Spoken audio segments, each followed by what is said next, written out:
International study purposes के लिए जाना चाहते हो और आप क्वालिटी ऑफ एजुकेशन देखना चाहते हो। साइड ऑस्ट्रेलिया में ऐसा कोई रिस्ट्रिक्शन नहीं है, बस रिस्ट्रिक्शन नंबर ऑफ आवर्स पे है, जिससे आप सिर्फ ऑन कैंपस जॉब कर सकते हो। अगर आप मास्टर बाय रिसर्च स्टूडेंट हो या आप PhD स्कॉलर हो, आप अनलिमिटेड नंबर ऑफ आवर्स काम कर सकते हो। पोस्ट स्टडी वर्क वीज़ा मिलता है, H1B वीज़ा की तरफ जा सकते हो। विद पॉइंट बेस्ड सिस्टम है, जिसकी वजह से आप परमानेंट रेजिडेंसी अपनी सिक्योर कर सकते हो। और तो चीज़ें टफ हो गई हुई हैं ग्रीन कार्ड लेके आएंगे स्टूडेंट्स के लिए। अगर ऑस्ट्रेलिया में वो कास्ट आपकी कम है compare to USA, so if I have to choose between Australia and USA being an international student, I would definitely. Assalamu alaikum everyone, this is Usman. I have been an international student for 5 years almost, और इस video में मैं explain करूँगा कि आप कैसे decide कर सकते हो कि आपको कौन सी कंट्री का स्टूडेंट वीज़ा अप्लाई करना चाहिए। इट्स अ की डिसीजन जो आप अपनी ज़िंदगी में लेते हो, आप इसमें अपना टाइम और अपने पैसे इन्वेस्ट करते हो।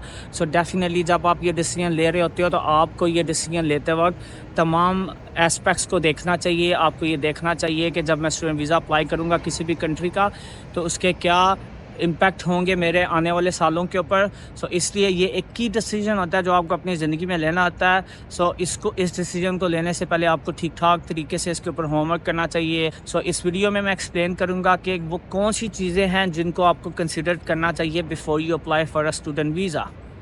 इस वीडियो में मैं वो की पॉइंट्स डिस्कस करूंगा जिसकी वजह से आप अपना डिसीजन ले सकते हो कि आपको कौन सी कंट्री का स्टूडेंट वीज़ा अप्लाई करना है। At number 1 I will discuss the quality of education, कि क्वालिटी ऑफ एजुकेशन कैसे आपके डिसीजन को इम्पेक्ट कर सकता है। अगर आप किसी जगह पे इंटरनेशनल स्टडी पर्पसेस के लिए जाना चाहते हो और आप क्वालिटी ऑफ एजुकेशन देखना चाहते हो, तो आप देखो कि वहाँ की यूनिवर्सिटीज़ और स्कूल जो है वो दुनिया में कितने फेमस हैं। लाइक अगर आप एग्जांपल लो अमेरिका में दुनिया के जो टॉप स्कूल्स हैं वो अमेरिका में है। लाइक हार्वर्ड हो गया, MIT हो गया, स्टैनफोर्ड हो गया, कोलंबिया यूनिवर्सिटी हो गया, ये सारी जो हैं वो अमेरिका में है। ऑन द अदर साइड अगर आप इसको ऑस्ट्रेलिया के साथ कंपेयर करते हो तो ऑस्ट्रेलिया का क्वालिटी ऑफ एजुकेशन भी बहुत अच्छा है। फॉर एग्जांपल UNSW हो गया, UTS हो गया, university of technology Sydney, university of Sydney हो गया, ANU Australian national university Canberra में, ये सारी यूनिवर्सिटी भी बहुत अच्छी हैं। सो अगर आप ऑस्ट्रेलिया और अमेरिका का कंपैरिजन करो तो बहुत ज़्यादा डिफरेंस नहीं है, बट स्टिल अमेरिकन जो यूनिवर्सिटीज़ हैं वो टॉप 10 में आती हैं। Like as I said MIT, Harvard, Stanford, Columbia. Number 2 पे मैं डिस्कस करूँगा cost of education. One more thing before I start explaining the cost of education, जब आप डिसीजन लेते हो तो मैं जो की पॉइंट्स इस वीडियो में एक्सप्लेन करूँगा, आप उन सब की पॉइंट्स को एज ए कलेक्टिवली देखोगे, आप डिसाइड करोगे कि सारे जो की पॉइंट्स मैं एक्सप्लेन कर रहा हूँ, जब आप उन सब को एज ए कलेक्टिव देखोगे then it would help you to decide कि आपको कौन सी कंट्री में जाना चाहिए। क्योंकि based upon one key factor आप सिर्फ अपना डिसीजन नहीं ले सकते हो। लाइक सिर्फ क्वालिटी ऑफ एजुकेशन के ऊपर आप अपना डिसीजन नहीं ले सकते हो।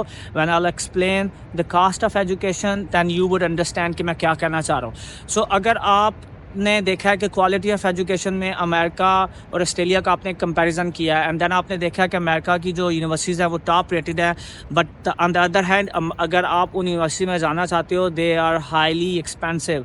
लाइक हार्वर्ड में एडमिशन लेना है तो आपको बहुत ज़्यादा ठीक ठाक अमाउंट पे करना पड़ेगी for your tuition fee. On the other hand अगर आप ऑस्ट्रेलिया में जा रहे हो तो ऑस्ट्रेलिया में अगर आपको अच्छी यूनिवर्सिटी में जाना है और कंपेयर टू अमेरिका, आप ऑस्ट्रेलिया में कम कास्ट के ऊपर अच्छी यूनिवर्सिटी में अपनी क्वालिफिकेशन कंप्लीट कर सकते हो। But on the other hand अगर आप अमेरिका में किसी अच्छी यूनिवर्सिटी में जाना चाहते हो दे आर डेफिनेटली एक्सपेंसिव। सो अगर आप क्वालिटी ऑफ एजुकेशन चाहते हो और आप उसको चाहते हो कि आप कम पैसों में बहुत ज़्यादा एक्सपेंसिव ऑप्शन ना हो, तो डेफिनेटली अगर आपने क्वालिटी ऑफ एजुकेशन और अंडर आप एक सेट बजट में क्वालिटी ऑफ एजुकेशन हासिल करना चाहते हो, if budget is a problem for you then definitely you should choose Australia और अमेरिका। नंबर 3 पे जो इम्पॉर्टेंट की फैक्टर है जो आपको हेल्प करेगा ये डिसीजन लेने में कि आपको कौन सी कंट्री का स्टूडेंट वीज़ा अप्लाई करना चाहिए, वो है working rights for international students. So अगर आप अमेरिका और ऑस्ट्रेलिया का कंपैरिजन करो in terms of working rights तो definitely Australia is a more favourable option.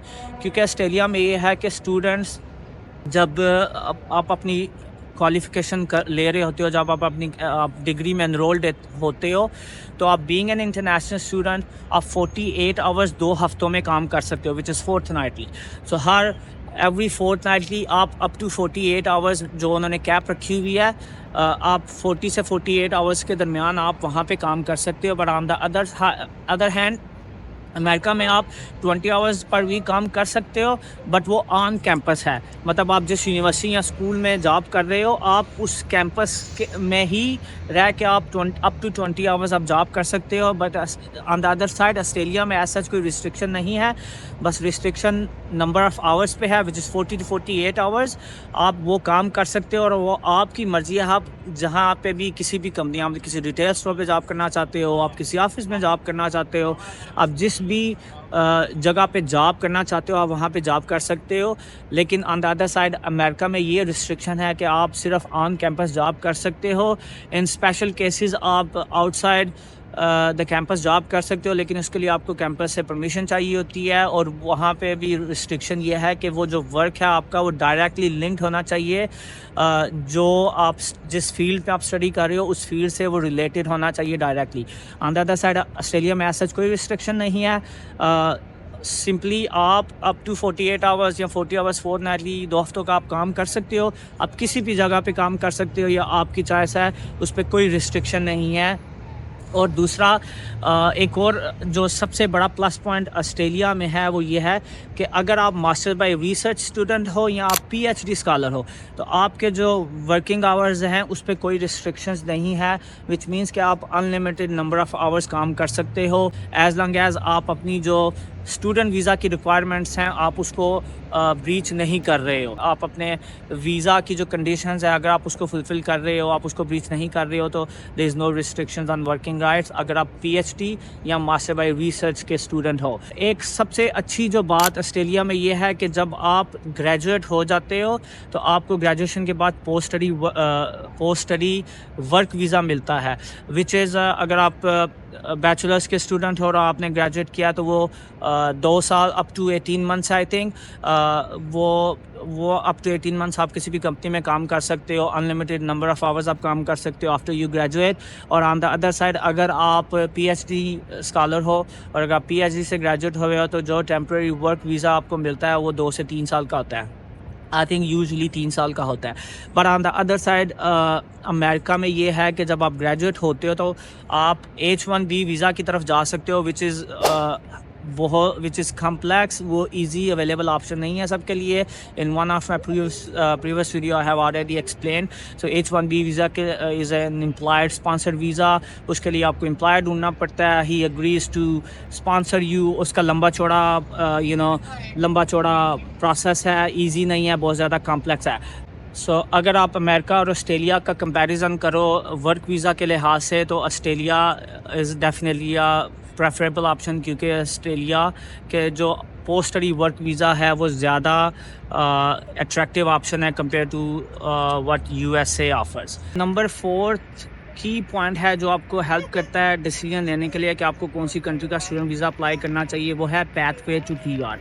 अब ऑस्ट्रेलिया और अमेरिका का अगर आप PR का पैथवे इसको कंपेयर करो, तो डेफिनेटली ऑस्ट्रेलिया जो है वो ज़्यादा फेवरेबल ऑप्शन है। उसमें यह है कि जब आप ग्रेजुएट हो जाते हो, आपके पास 2 से 3 साल का student visa, post graduate work visa होता है, डिपेंडिंग कि आपने कौन सा कोर्स किया है। और जब उस दौरान अगर आप अपना पॉइंट्स जो कि ऑस्ट्रेलिया में पॉइंट बेस्ड सिस्टम है, सिमिलरली कनाडा में है।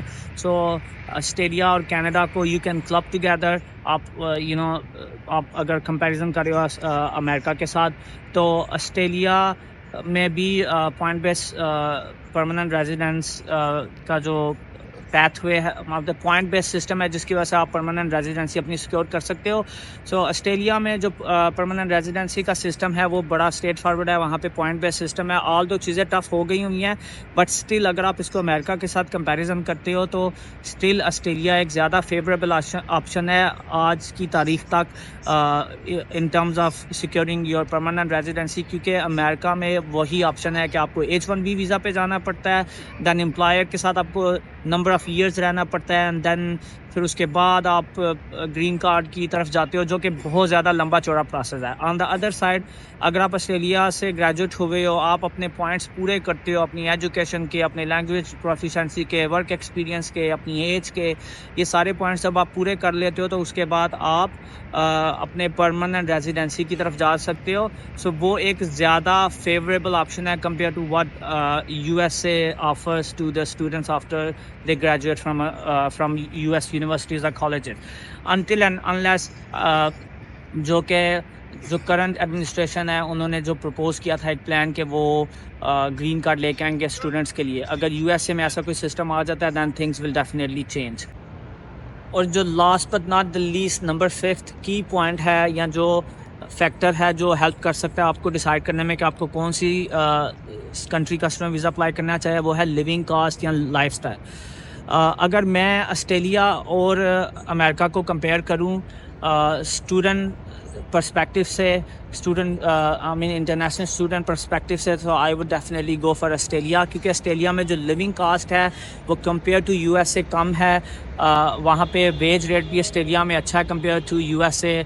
और जो लिविंग कास्ट है, आपकी कास्ट ऑफ जो आपका रेंट है, आपकी यूटिलिटीज़ है, ट्रैवल कास्ट है, वो सारा कुछ अगर आप कंपेयर करो तो ऑस्ट्रेलिया में वो ज़्यादा मतलब ऑस्ट्रेलिया में वो कास्ट आपकी कम है compare to USA। So if I have to choose between Australia and USA, being an international student, I would definitely go for Australia based upon these factors that I have discussed in my video. बाकी जब आप लोग अपना student वीज़े के लिए apply करने लगो, आपके जो सर्कमस्टेंसेस हैं वो डिफरेंट होंगे फ्रॉम माई सेल्फ या किसी भी और बंदे से, किसी भी और पर्सन से। जो आपके सर्कमस्टेंसेस हैं वो डिफरेंट होंगे। सो आप अपने सर्कमस्टेंसेस को देखते हुए, डिफरेंट जो फैक्टर्स हैं, डिफरेंट जो वेरिएबल्स हैं, उनको सामने रखते हुए ये डिसीजन लें कि आपको कौन सी कंट्री का स्टूडेंट वीज़ा अप्लाई करना चाहिए। Let me know in the comment section कि अगर आप 2025 में स्टूडेंट वीज़ा के लिए अप्लाई करने जा रहे हो तो आप कौन सी कंट्री को चूज़ करोगे। If you have any question, please feel free to leave the comment and I'll try to respond. Thank you so much for watching the video.